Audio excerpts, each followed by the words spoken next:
안녕하세요. 오늘부터 하반기 성경 공부를 시작합니다. 이번 하반기에는 에베소라고 하는 도시와 관련된 바울의 편지들을 공부할 예정입니다. 먼저 에베소서를 보고 그리고 이제 디모데전서를 보려고 하는데 에베소서는 말 그대로 이제 에베소에 보낸 바울의 편지고요.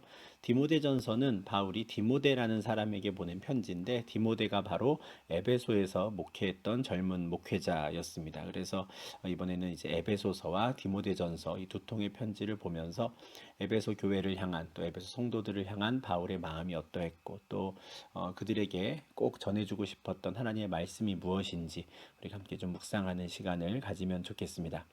먼저 에베소서를 볼 텐데 에베소서 이제 1장 본문 말씀 들어가기 전에 개관을 먼저 좀 하면 좋겠습니다. 먼저 저자를 볼 텐데요. 에베소서의 저자는 바울입니다. 우리가 바울이라고 이렇게 인정하는 이유는 1장 1절에 이 편지를 쓰는 주체가 바울이다라는 것을 분명히 밝히고 있기 때문입니다. 에베소서의 저자가 바울이다라는 것에 대해서는 거의 모든 학자들이 지금 동의하고 있는 상황이고요. 그러면 바울은 어떤 사람인가, 누구인가 이에 대해서는 우리가 상반기 갈라디아서 공부할 때 좀 자세히 살펴본 바가 있습니다. 사도행전에 나와 있는 이제 바울이라는 사람의 행적 그리고 갈라디아서에서 특히 1장과 2장에서 바울 자신이 설명하는 자기의 여러 가지 상황들 또 회심에 관한 내용들을 우리가 좀 참고해서 그때 당시 이제 바울이 누구인가에 대해서 좀 자세히 한번 살펴본 바가 있는데요.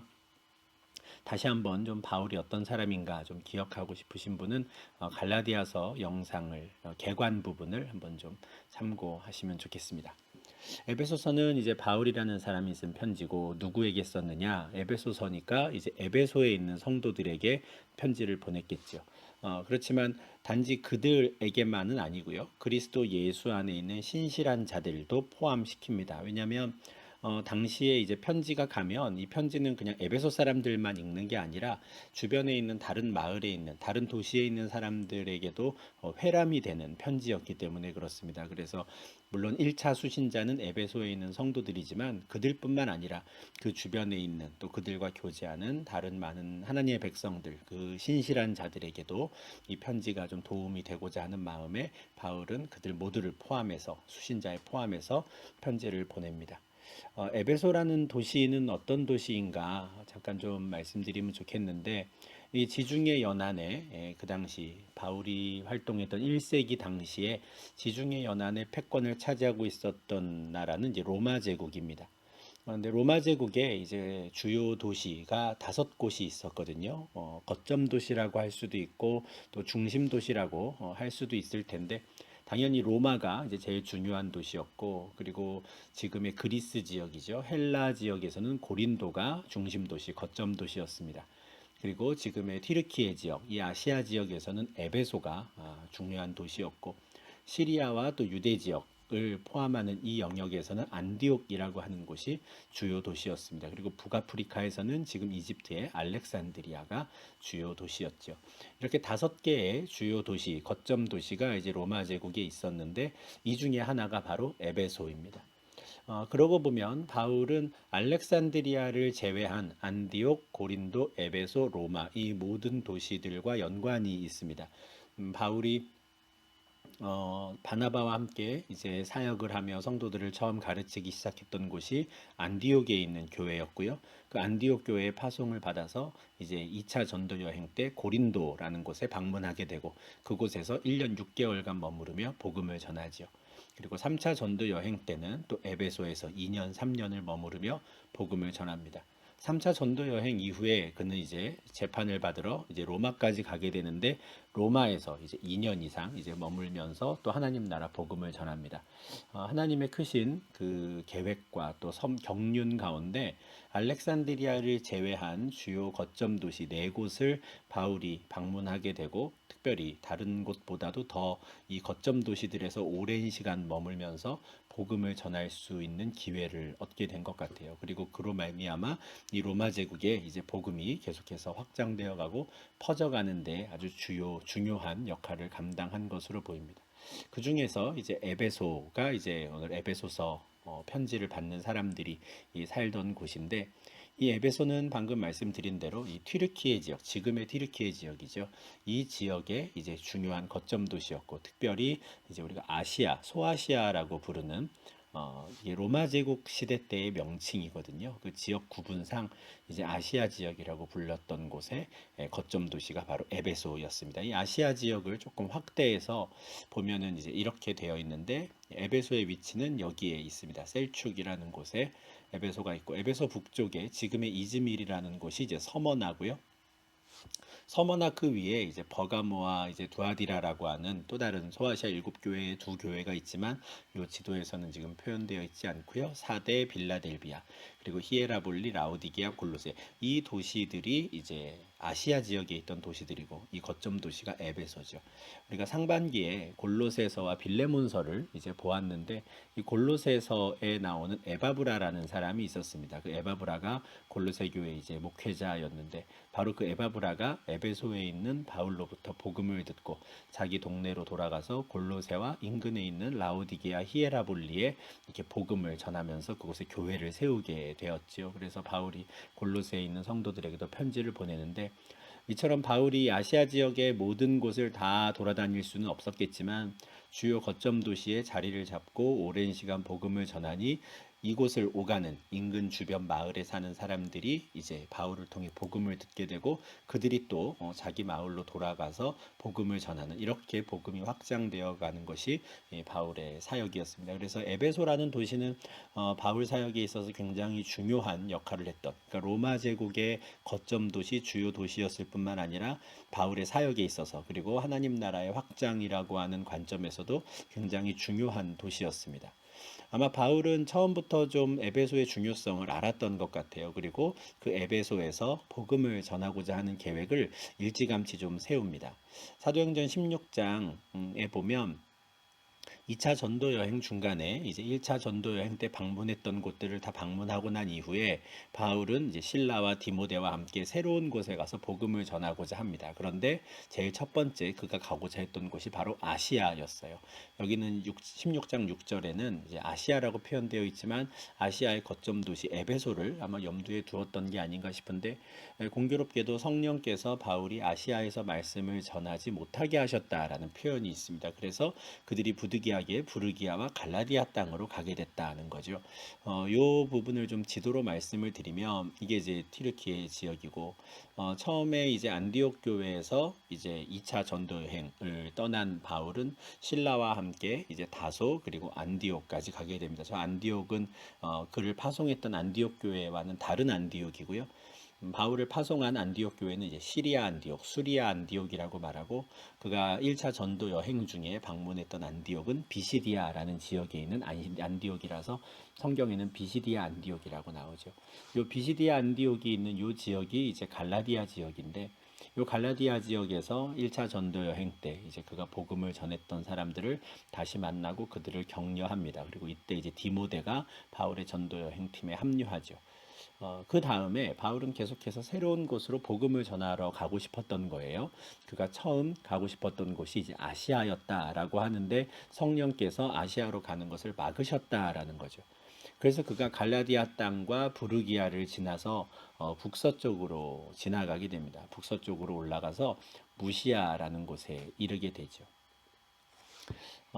사실 구체적으로 바울이 왜 아시아로 가지 못했는가, 성령께서 그것을 왜 또 어떤 방식으로 막았는가에 대해서는 성경에서 말씀하고 있지 않습니다. 아마 그 당시 이 상황에서는 참 여러 가지 안 좋은 일들이 아마 벌어졌을 겁니다. 바울과 또 신라 또 디모데 입장에서는 아시아에서 복음을 전하는 게 참 좋을 것 같아서 계획을 세웠는데 뭐 길이 막히게 됐다든지 요즘으로 치면 뭐 비행기가 취소됐다든지 또는 기차가 또 수리를 한다고 운행을 안 한다든지 뭐 여러 상황들이 벌어지는 것이죠. 그래서 부득이하게 이동하고 또 이동하다 보니 이제 북서쪽으로 이동을 해서 저 무시아까지 가게 되는 것이죠. 이런 식으로 이제 원래 계획은 실패하게 되고 엉뚱한 길로 가는 듯이 보였지만 무시아에서도 또 흑해 방향으로 북쪽으로 가고 싶었는데 또 이번에도 예수의 영이 막으심으로써 바울의 일행은 이제 서쪽 에게해 가까이에 있는 드로아까지 가게 됩니다. 잘 아시는 대로 그곳에서 이제 그는 밤에 환상을 보고 마게도냐 사람 하나가 그 꿈에 나타나서 이리로 건너와서 우리를 도우라라는 꿈을 보죠. 그 다음에 바로 그들은 인정합니다. 아, 우리가 바다를 건너 저들에게 가서 복음을 전하는 것이 하나님의 뜻이구나라는 것을 인정하게 되고 건너가게 되는 것이죠. 그리고 아마 그때야 비로소 갈라디아 지역에서 왜 바로 아시아로 가지 못하게 하셨는지를 받아들이게 된 겁니다. 그때는 이제 성령께서 막으셨구나라고 이야기할 수 있게 되는 것이죠. 그 전까지만 해도 아마 뭐 궁금했을 거예요. 분명히 복음을 전하는 일이 좋은 일이고 기뻐하실 만한 일인데 왜 안 되게 될까? 왜 못 가게 될까? 안타까운 일이었고 또 누구 책임이다, 뭐 때문이다, 뭐 여러 가지 상황들이 있을 수도 있겠지만 최종적으로 이제 드로아에서 에게해를 건너 마게도냐 지역으로 넘어가게 되는 것이 확실해진 그 상황에서는 이제 깨닫게 되는 것이죠. 그때 성령께서 막으셨구나. 예수의 영이 막으셨구나. 이렇게 표현을 하는 것입니다. 그렇지만 이 아시아 지역, 특별히 에베소에서 복음을 전하고자 하는 바울의 계획, 또 바울의 마음이 사그라든 것은 아닙니다.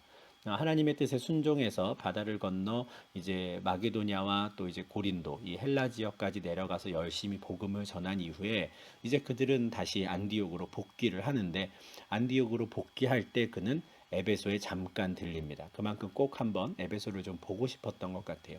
2차 전도 여행을 마치고 안디옥으로 돌아가는 길에 에베소에 잠깐 들렸을 때 사도행전 18장 19절에서 21절을 보면 이 바울이 회당에 들어가서 유대인들을 만납니다. 유대인들과 변론하고 그들에게 또 복음을 전하는 거죠. 근데 아마 바울과 대화하는 것이 굉장히 재미있었던 것 같아요. 그래서 많은 사람들이 바울에게 더 오래 있으면 좋겠다. 우리와 함께 있으며 좀 말씀을 나누자 했던 것 같은데 바울이 안 된다 하는 거죠. 지금은 이제 빨리 안디옥에 돌아가서 이제 상황 보고를 해야 되는 시간이니 어쩔 수 없이 떠나게 됩니다. 근데 그는 이런 말을 하고 떠납니다. 만일 하나님의 뜻이면 너희에게 돌아오리라 하는 거죠. 바울은 원래부터도 에베소에서 복음을 전하고 싶었기 때문에 너희에게 돌아오리라라는 말이 거짓말이 아니었을 겁니다. 다만 이제 앞에 이런 말이 붙는 거죠. 만일 하나님의 뜻이면. 왜냐하면 이미 그가 에베소에 한번 오고 싶었는데 성령께서 막으시는 것을, 예수의 영이 막으시는 것을 경험을 했거든요. 그래서 내가 계획을 세운다고 해서 다 이룰 수 있는 것도 아니고 설령 그것이 아무리 하나님 보시기에 좋은 일이라 하더라도, 그렇죠? 복음을 전하는 것만큼 하나님이 기뻐하실 일이 없음에도 불구하고 하나님이 막으셨었거든요. 그러니까 정말 온전히 하나님의 주권을 인정해야 한다는 걸 그런 일들을 통해 배우게 되는 것 같습니다. 그리고 그것을 배우게 된 바울은 이제 이렇게 약속을 하는 거죠. 만일 하나님의 뜻이면 너희에게 돌아오리라 합니다. 이렇게 해서 2차 전도여행을 마무리하는 길에 잠깐 에베소에 들리는데 그리고 3차 전도여행을 마치고 그는 실제로 에베소에 옵니다. 이번엔 하나님께서 허락하시는 거죠. 사도행전 19장 1절에 이제 3차 전도여행을 막 시작했을 때 바울이 윗지방으로 다녀서 에베소에 왔다 이렇게 말해요.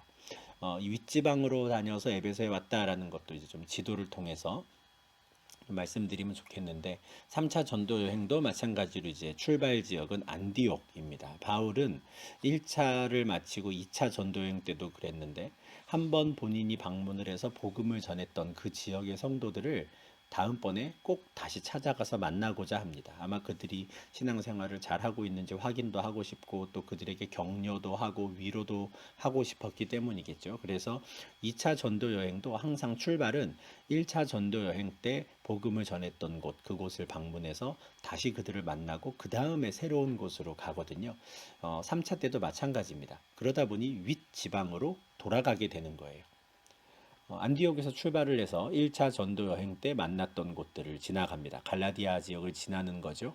그리고 나서 갈라디아에서 서쪽으로 바로 에베소로 가지 않고 2차 전도 여행 때 예상치 못해서 부득이하게 북서쪽으로 진행해야 했던 그 길을 그대로 갑니다. 이번에는 일부러 가는 것이죠.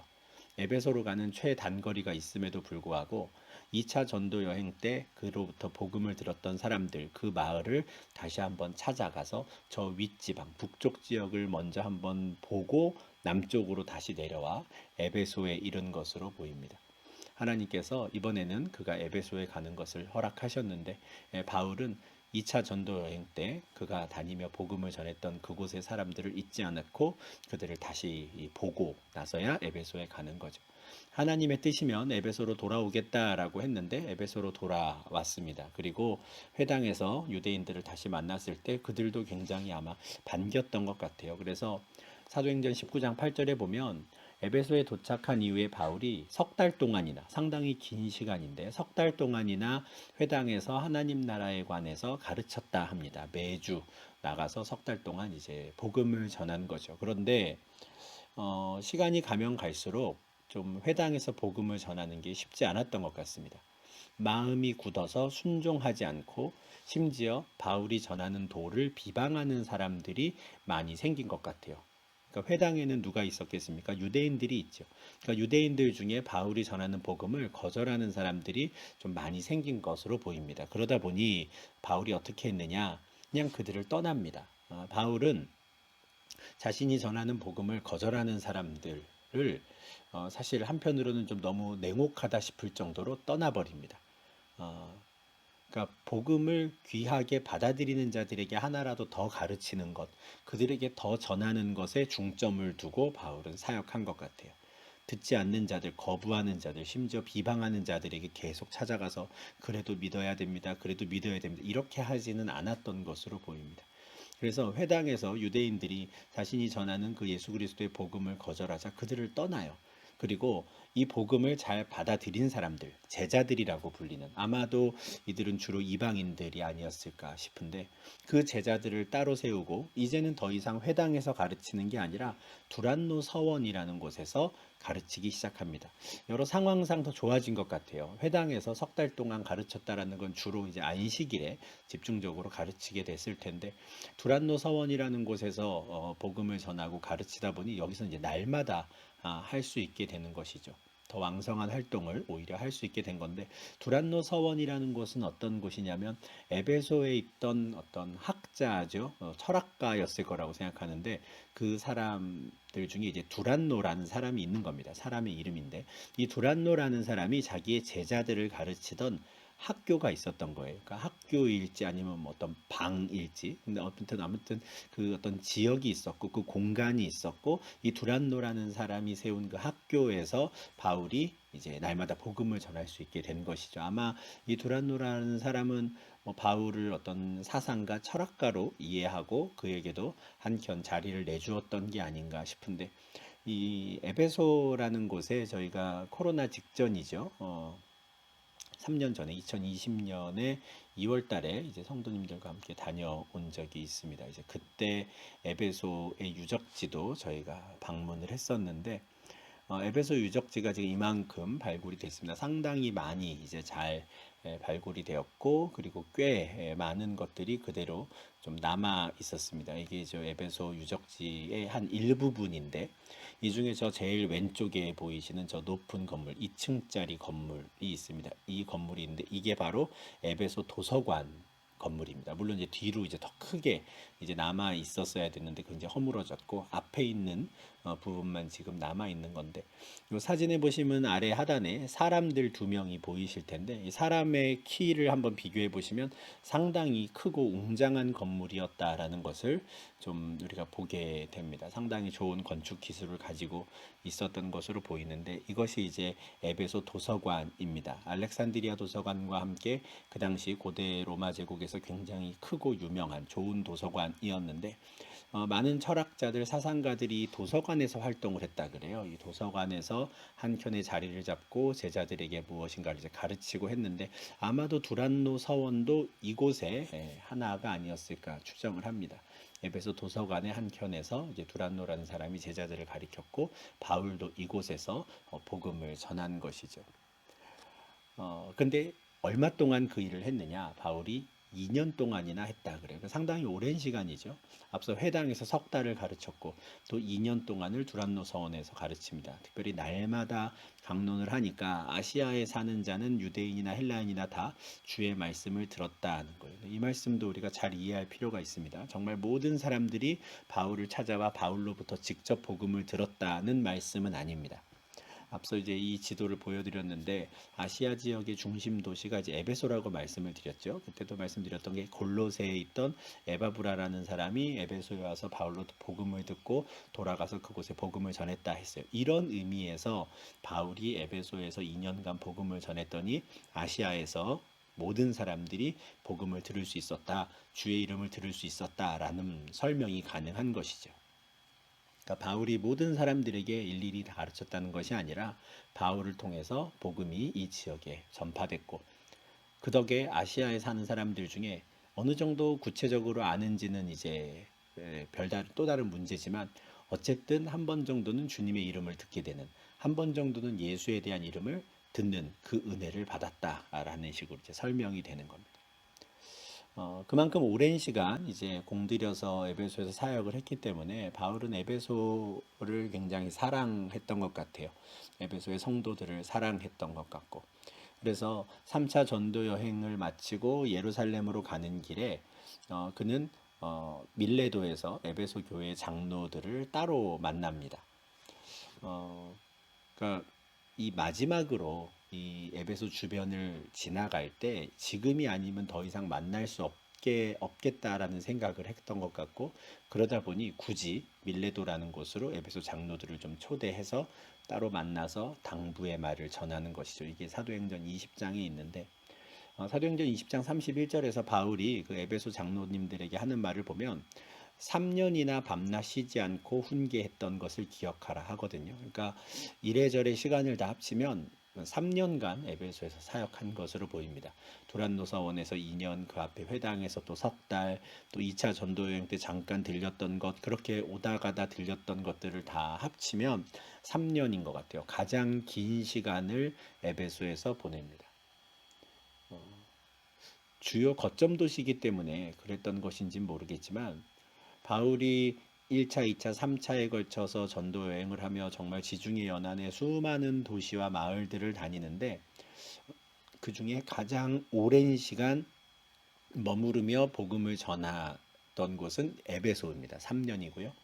그 다음으로 오랜 시간 머물렀던 곳이 고린도 1년 6개월이에요. 그러니까 다 긴 시간 동안 거점 도시에 머무르면서 이제 복음을 전하게 되는데 3년 동안 쉬지 않고 그곳에서 가르쳤고 그러다 보니 밀레도에서 교회 장로들을 따로 청하게 되었고 또 디모데라는 사람은 에베소에 남아서 네가 목회를 하면 좋겠다라고 좀 권면할 정도로 여러 가지 상황들을 종합했을 때 바울은 이 에베소라는 곳을 굉장히 중요하게 생각했고 에베소 교회의 역할을 또 중요하게 생각했고 또 에베소 성도들을 특별히 사랑했던 것으로 보입니다.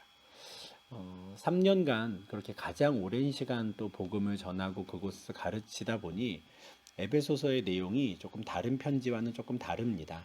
애정도 면에서 다르다는 게 아니라 다루고 있는 내용이나 주제도 좀 많이 달라요. 다른 편지에서는 사실 다루기 어려운 굉장히 좀 추상적이면서도 좀 많은 생각을 해야 하는 내용들을 다루고 있거든요. 뭐 예정이라든가 하나님의 택하심이라든가 이런 것들을 보면 아마도 에베소 성도들에게는 더 깊은 하나님의 복음이 전해졌던 것 같고 그러다 보니 이런 예정, 택하심과 같은 다소 추상적인 개념들도 이들은 충분히 이해할 수 있을 정도의 그런 가르침을 받았던 것으로 보입니다. 굉장히 오랜 시간 공을 들였던 지역인 것이죠.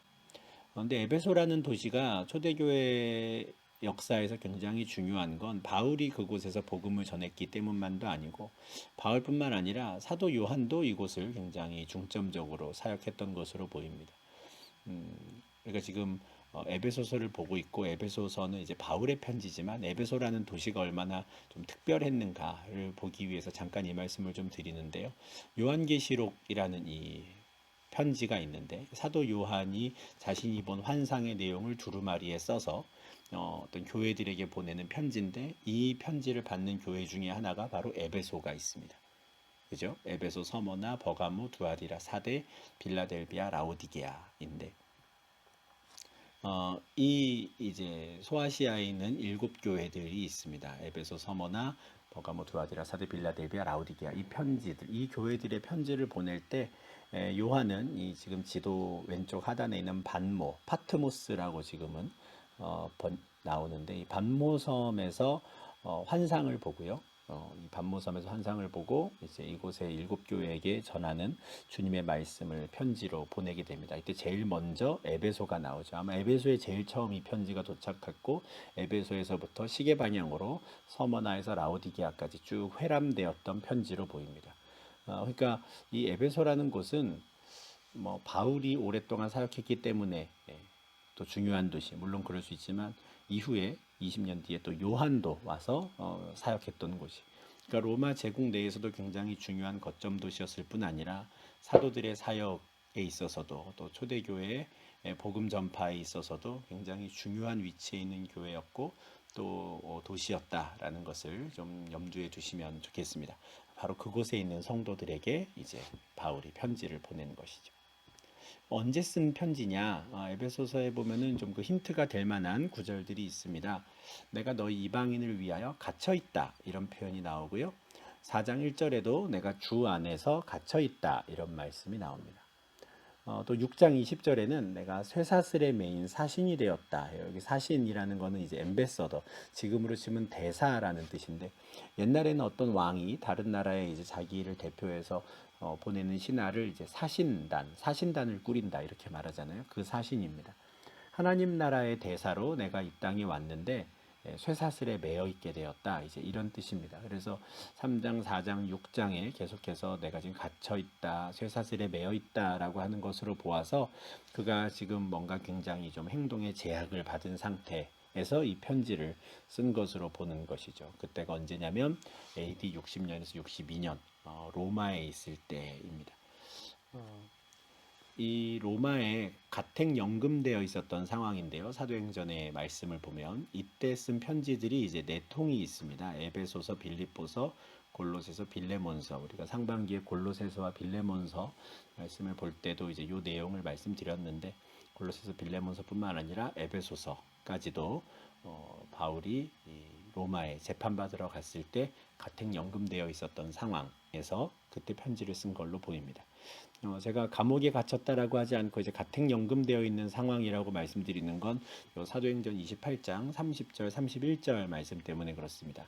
바울이 온 이태는 2년이거든요. 온 2년을 자기 셋집에 머물렀다 그래요. 감옥에 있었던 게 아니라 따로 나와 있는 어떤 집에 머물러 있었던 거죠. 개인 숙소가 있었던 것인데 자기에게 오는 사람을 다 영접할 수 있었다 해요. 그러니까 이 말씀과 내가 갇혀 있다라는 것을 좀 종합을 해보면 바울이 이 집을 벗어날 수는 없었던 것 같습니다. 그러니까 감옥은 아닌데 감옥처럼 있는 상태인 거죠.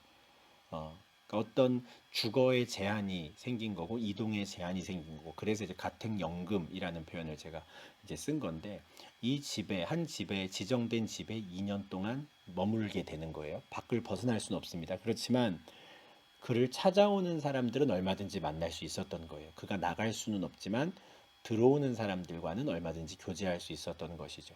그러다 보니 그는 그곳에서도 하나님 나라를 전파하고 예수 그리스도에 관한 모든 것을 가르칠 수 있었던 거예요. 바울로부터 복음을 듣고자 하는 자들, 하나님 나라의 말씀을 또 배우고자 하는 자들은 얼마든지 바울을 찾아오면 됐고 바울은 그들에게 전할 수 있었던 것이죠.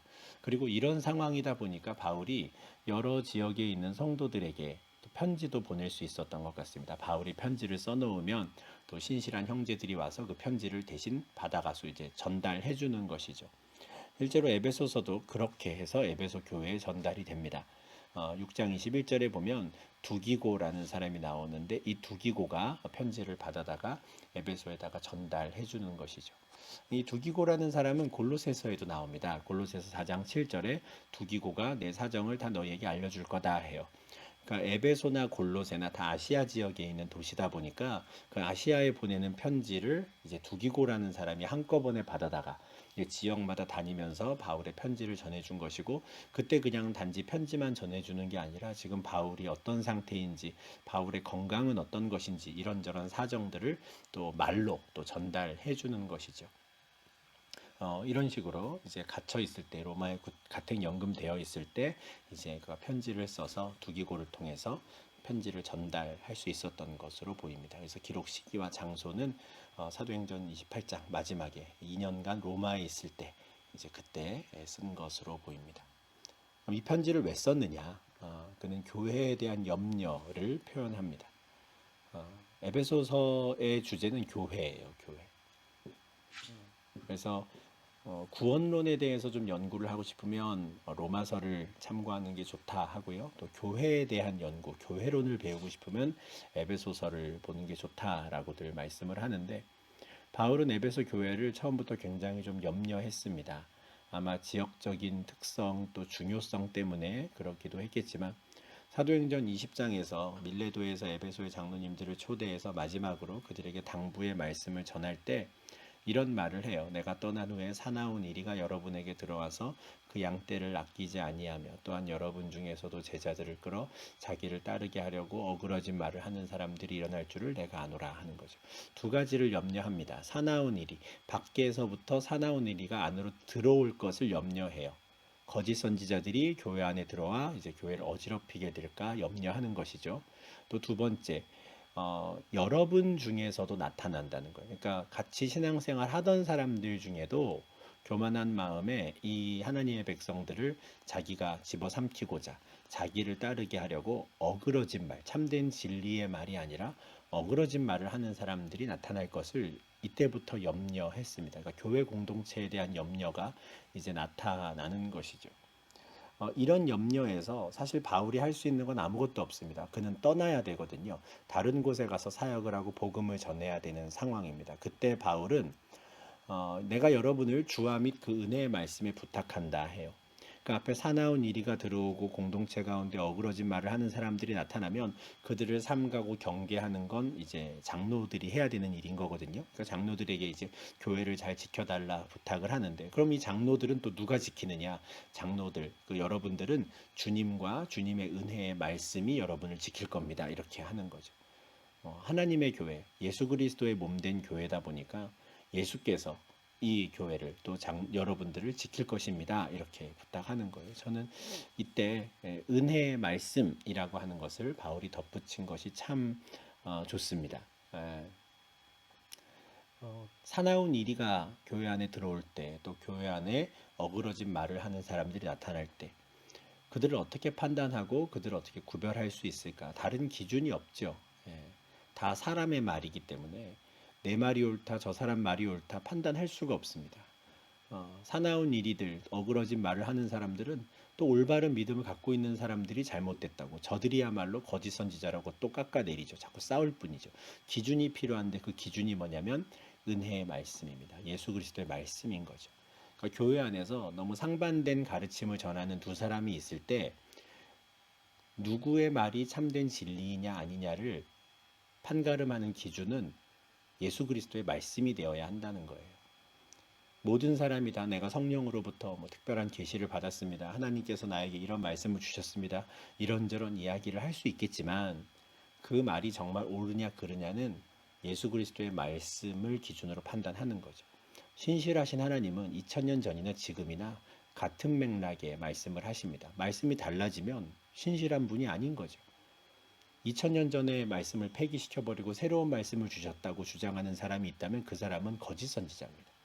그러니까 그 은혜의 말씀을 기준으로 판단하게 되고 그 말씀만이 교회를 든든히 세워갈 수 있는 것이죠. 이런 염려를 원래부터도 좀 갖고 있었기 때문에 바울은 에베소 교회에 편지를 쓰면서 교회에 관한 이야기를 많이 합니다. 하나님의 은혜 경륜 가운데 공동체가 어떻게 세워졌는지 너희들은 지금 그리스도의 비밀을 알게 된 자들이다 말해요. 그리고 그 그리스도의 비밀이 교회를 통해 사람들에게 전파되기 시작한다 하는 거고요. 그 교회는 곧 그리스도의 몸이다 하는 거죠. 예수께서 그리스도께서 교회의 머리시다라는 것을 알려주고자 합니다. 그래서 정말 교회 공동체에 관한 염려가 담겨 있기 때문에 교회가 어떠해야 하고 그 교회에서 일하는 직분자들은 어떤 마음으로 일을 해야 하는지 이런 등등의 것들을 이제 편지를 통해서 가르쳐 주는 것이죠. 이게 이제 에베소서를 기록한 목적이라 할 수 있겠습니다. 이렇게 일반적인 개관의 내용은 이제 이 정도로 마무리할 수 있겠는데, 마치기 전에 이제 에베소라는 도시 자체에 대한 내용을 조금 더 좀 말씀을 드리면 좋겠습니다. 앞서 에베소가 바울에게 있어서 얼마나 특별했고, 또 사도 요한을 비롯한 초대교회 역사에서도 에베소가 얼마나 중요한 곳이었는지를 잠깐 좀 말씀을 드렸는데, 이 도시 자체가 또 어떤 곳이었는가를 우리가 또 알면 바울이 어떤 마음으로 그들에게 편지를 썼고 또 에베소의 성도들은 어떤 마음으로 신앙생활을 하고 있었을까를 좀 우리가 상상할 수 있습니다. 에베소라는 곳은 우상의 신전지기였어요. 이거는 뭐 그 마을 사람들이 스스로 그 동네 사람들이 자부하던 것이죠. 사도행전 19장에 보면 바울이 2년 동안 복음을 열심히 전한 덕분에 아시아 지역에 이제 많은 사람들이 복음을 들었다라는 말씀이 나오고요. 그러다 보니 어떤 일이 벌어지냐면 아르테미스, 아데미 여신을 섬기는 자들, 특별히 그 아데미 여신을 섬기는 신전에서 종사하며 경제 활동을 하는 사람들의 형편이 조금 어려워져요. 수입이 줄어들었다 하는 것이죠. 우상 숭배하는 사람들이 점점 줄어든다는 거예요. 복음의 능력이 그렇게 강하게 나타나는 건데 그러다 보니 그 신전에서 먹고 사는 사람들이 폭동을 일으킵니다. 저 바울 때문에 우리가 이제 생계의 위협을 받게 되었다라고 하며 폭동을 일으켜요. 그래서 이 사람들이 바울과 함께 일하는 사람들을 붙잡아다가 연극장 또 이제 그 공연장에다가 가두어 놓고 막 농성을 벌이고 하는데 바로 그 농성을 벌이는 자리에 그 치안을 담당하는 서기장이 나타납니다. 에베소 도시의 이제 서기장인데 이 사람이 그 폭동을 일으킨 사람들을 진정시키기 위해 하는 말을 보면 에베소가 이런 곳이구나라는 걸 우리가 좀 명확히 알 수 있어요. 이렇게 말하거든요. 에베소 사람들아, 에베소시가 큰 아데미와 제우스에게서 내려온 우상의 신전지기가 된 줄을 누가 알지 못하겠느냐예요. 우리가 아데미 여신과 저 제우스, 아데미 여신은 이제 에베소가 가장 앞장서서 섬기는 이제 최우선하는 여신이고요. 제우스는 이제 그리스 로마 제국의 모든 도시에서 섬기는 최고의 신이죠. 우리가 이 큰 신들의 신전지기, 우리가 제일 앞장서서 섬긴다는 거예요. 이들의 신전을 우리가 지금 맡고 있다라는 자부심이 있는 표현입니다. 우리가 그 아데미와 제우스의 신전지기인 걸 누가 알지 못하느냐. 우리는 그 무엇보다도 그 신들을 섬기는데 열심인 사람들이다. 이렇게까지 말해요. 정말 에베소는 우상 숭배의 전초기지였습니다. 가장 열성적으로 우상을 섬기던 사람들이 에베소 사람들이었어요. 아까 그 에베소 유적지 전체 사진을 잠깐 좀 보여드렸었는데 다 신전들이에요. 이 신전 지나고 그 다음에 있는 건물 또 신전이고 다른 신전이고 이것도 이제 어떤 신을 섬기던 이제 신전 터인데 이것도 마찬가지입니다. 니케라고 하는 사람 신인데 이게 나이키가 여기서 나왔다 그래요. 니케 여신인데 전쟁의 신이라고 하죠. 이 니케 여신 또 그곳에 신전이 있습니다. 유적지 바깥쪽에 가면은 큰 넓은 유적지 터가 있는데 그 중에 기둥이 하나 세워져 있어요. 또 그 주변에는 이런 기둥들이 많습니다. 신전이 세워져 있었던 터가 이렇게 남은 것이죠. 어마어마한 규모의 굉장한 규모의 신전들이 곳곳에 있습니다. 정말 진심으로 우상 숭배를 했었던 사람들이 바로 에베소 사람들이에요. 에베소 박물관에 가면 그 에베소 사람들이 섬겼던 아데미 여신, 아르테미스 여신을 섬기는 그 신전을 이렇게 모형으로 복원을 해 놓은 게 있습니다. 이게 모형이다 보니까 굉장히 작지만 이게 실제 크기는 어마어마해요. 이 폭은 50m고요. 아까 너비가 50m고 저 뒤로 길이가 100m입니다. 100m, 50m짜리 신전이에요. 축구장 골대 이쪽 끝에서 저쪽 끝이 100m거든요. 그리고 하프라인까지가 50m죠. 그러니까 축구장의 한 절반 정도 크기, 길이로는 100m를 다 쓰는 거고요. 나머지 절반 정도 크기가 이 신전입니다. 굉장히 큰 규모의 이제 신전이고 이게 1차원적으로만 있는 게 아니라 기둥이 높이 세워져서 있다 보니까 어마어마한 규모죠. 이건 고대 세계 7대 불가사의 중에 하나였다고 합니다. 그러니까 고대 세계에 7대 불가사의가 있죠. 어떻게 사람이 그 당시의 기술력으로 이런 걸 만들 수 있었을까? 참 알 수가 없다라고 하는 이제 그런 것들이 있는데 뭐 대표적인 게 이집트 피라미드 뭐 이런 거죠. 근데 그 중에 하나가 바로 에베소에 있던 아데미 여신전이라는 거예요. 그만큼 정말 그 규모가 대단하고 웅장한 것이 바로 그 신전이었습니다. 이 모형을 보면 정면이 이렇게 돼 있어요. 기둥들이 높은 기둥들이 쫙 이어져 있고 입구 계단을 올라가면 저 끝에 이제 거대한 여신상이 딱 세워져 있는 것이죠. 그 여신상의 모습이 이렇습니다. 유방을 여러 개를 달고 있는 여신상이 풍요와 다산을 상징하는 거죠. 나를 섬기면 너희가 풍요롭게 될 것이다. 너희가 자식들을 많이 낳을 것이다. 이런 신입니다. 그러니까 이 신을 섬기는데 아주 열성이었던 것이고 폭동을 일으킨 사람들은 이런 여신상을 만들던 사람이었어요. 은장색들이라고 하는데 은으로 이게 조각해서 이 신전을 만드는데 그들의 수입이 줄어들었던 게 이렇게 여신전에 와서 아데미에게 이제 제사를 드리고 가는 사람들이 작은 모형으로 된 신상을 다 사갖고 가야 되는 겁니다. 그리고 자기 집에다가 세워놔야 되는 건데 점점 그걸 사가는 사람들이 줄어드는 거예요. 이 거점 도시라고 말씀드렸잖아요. 근데 아시아 지역에서 많은 사람들이 에베소에 와서 이 신상을 사가야 자기들의 수입이 계속 번창하는데 복음이 자꾸 퍼져가니 상대적으로 점점 이 신상을 판매 수입이 줄어드는 거죠. 그래서 그들이 이제 폭동이 일어나게 되는 건데 그만큼 정말 우상 숭배로 가득 찼던 곳이 바로 이 에베소였고 물론 뭐 고린도도 그렇고 로마 제국의 거점 도시들이 다 그랬겠지만 특별히 에베소 같은 경우에는 아데미의 여신을 중심으로 정말 온 마을 사람들이 헛된 신을 섬기던 곳이었고 그곳에서 바울이 2년, 3년간을 머무르며 끊임없이 포기하지 않고 복음을 전했다는 것을 좀 기억을 하시고 그 마음으로 우리가 성경을 읽을 수 있으면 좋겠습니다. 그 유적지에 가면 이 원형 경기장도 아직도 있어요. 이게 이제 아마도 폭동을 일으킨 사람들이 바울의 이 동역자들을 끌고 가서 가두어 놓고 이제 농성을 벌였다는 그 공연장이 아마 여기가 아닐까 싶은데 대부분의 이제 로마 제국 시대 때 있는 이 원형 경기장처럼 그 규모가 어마어마합니다.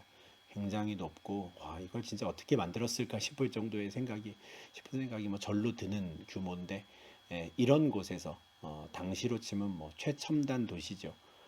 최첨단 정말 로마 다음으로 가장 큰 도시들 중에 하나였던 바로 그곳에서 바울이 정말 보잘것없는 모습이었지만 끊임없이 복음을 전하고 그 결과 아시아에 있는 모든 이들에게 주 예수의 이름이 전해지는 그런 사역을 감당했다. 생각하시면 좋겠습니다. 그리고 바로 그곳에 있는 성도들에게 그들을 염려하고 또 교회를 염려하는 마음에 그들을 향한 당부의 마음을 담아서 이제 편지를 보내게 된 건데요.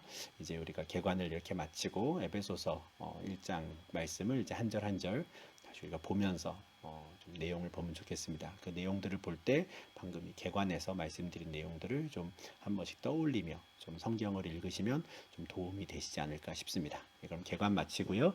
우리 바로 1장 말씀 보도록 하겠습니다.